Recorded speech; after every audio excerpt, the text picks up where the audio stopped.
हम गीता मलिक अहाँ सब गोटे प्रणाम करै छी। हम आइ एकटा अहाँ सबके बधैया गीत सुनाबै छी। आशा करै छी नीक लागत। सुनियो, सुन के वीडियो के लाइक कमेंट करब, चैनल के सब्सक्राइब सेहो कऽ देब।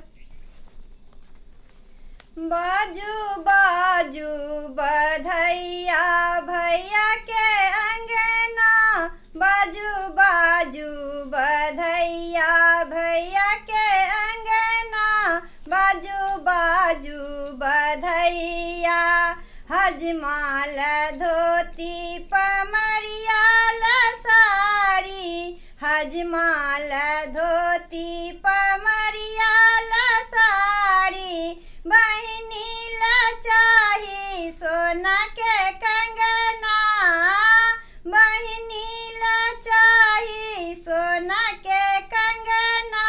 बाजू बाजू बधैया भैया के अंगना, बाजू बाजू बधैया। कंगना के नाम जा सुन लाने भौजी, कंगना के नाम जा सुन लाने भौजी। भौजी ता गेली दोसर अंगना, भौजी ता गेली दोसर अंगना। बाजू बाजू बधैया भैया के अंगना, बाजू बाजू बधैया। फेरू फेरू भैया सोना के कंगना, फेरू फेरू भैया सोना के कंगना। भौजी के आनू अपन अंगना, भौजी के आनू अपन अंगना।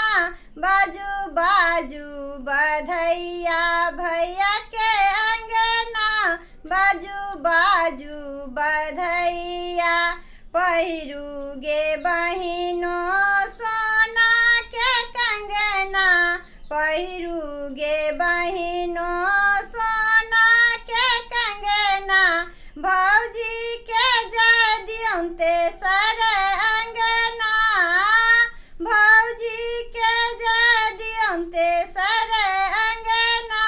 बाजू बाजू बधैया भैया के अंगना, बाजू बाजू बधैया भैया के अंगना, बाजू बाजू बधैया।